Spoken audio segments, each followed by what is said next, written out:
इस कार्यक्रम में आके अपने जीवन को सफल बनाते रहें। मैं ये बताना चाह रही हूँ कि आज क्या है, गुरु पूर्णिमा, जो मुझे मन में लग रहा है गुरु पूर्णिमा, यानी माँ कौन होती है? हमारी सर्वप्रथम गुरु होती है।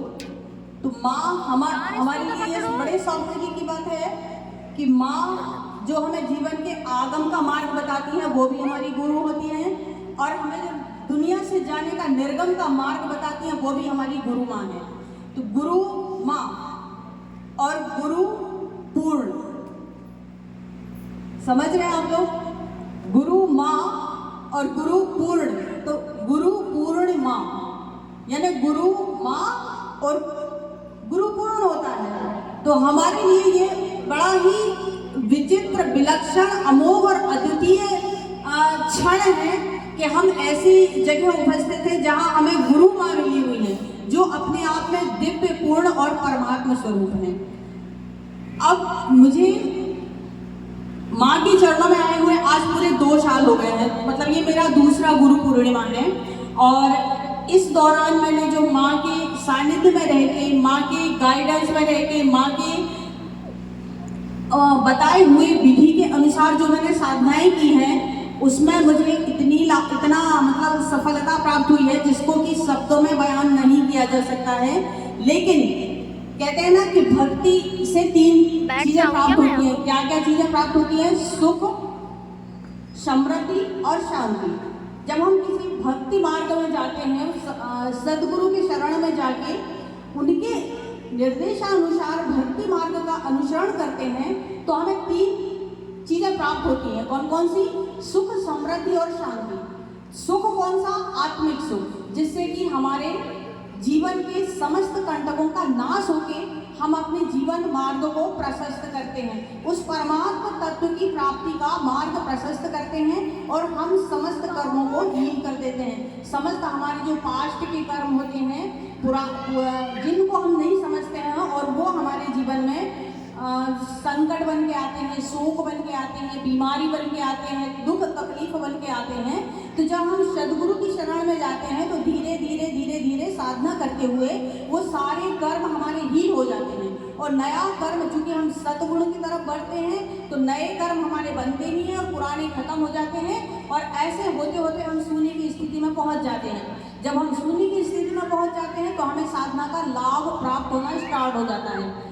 अब कई बार क्या होता है कि हम नए साधक भी हैं, इसमें बहुत सारे पुराने साधक भी हैं, तो उन लोगों के मन में ये चीज़ होती है कि हम बहुत समय से साधना कर रहे हैं लेकिन हमें उसका आशातीत लाभ नहीं मिल रहा है। तो उसके लिए हमारा ये सबसे एक निवेदन होगा कि जब भी हम माँ भगवती ब्रह्मास्त्र बगलामुखी की साधना करें, माँ से दीक्षा लेके, तो घबराएं नहीं, धैर्य के साथ सनह सनह सतत निरंतर रूप से उसे करते रहें। यदि आप बीच में छोड़ देंगे तो आपको कर्म बाधित करने लग जाएंगे और आपकी परेशानियां स्वतः ही हो जाएंगी, स्वतः आपको परेशान करने लग जाएंगी, और आपका जो विश्वास है वो कैसा हो जाएगा? कमजोर हो जाएगा।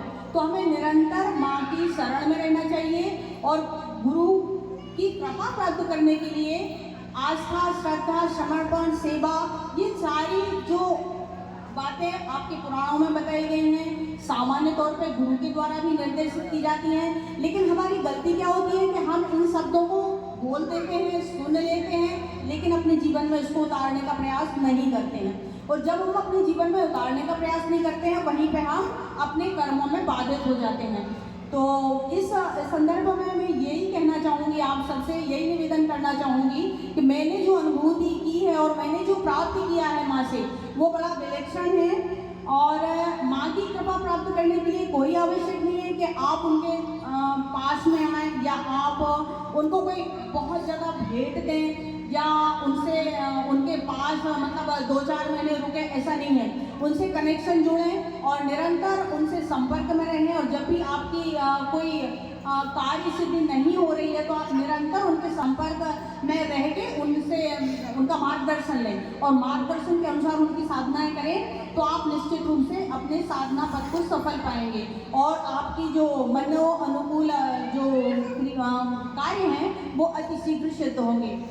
पहले मैं बताना चाहूँगी, एक बहुत बात मैं आप सबके साथ शेयर करना चाहूँगी कि सर्वप्रथम जब मैं आई थी, जब भी मैं साधना तो जब भी करती थी, लेकिन माँ के सानिध्य में आके, उनके मार्गदर्शन में आके मैंने जो साधनाएं की हैं, उसके बाद मुझे विलक्षण अनुभूतियाँ भी हुई हैं। और अनुभूतियों के साथ साथ मेरे मन में जो संकल्प उदित होते हैं, सदोगुणी रूपी संकल्प जो माँ के ही द्वारा विचार प्रेषित किए जाते हैं, वो बड़े ही जल्दी शीघ्र सफल हो जाते हैं।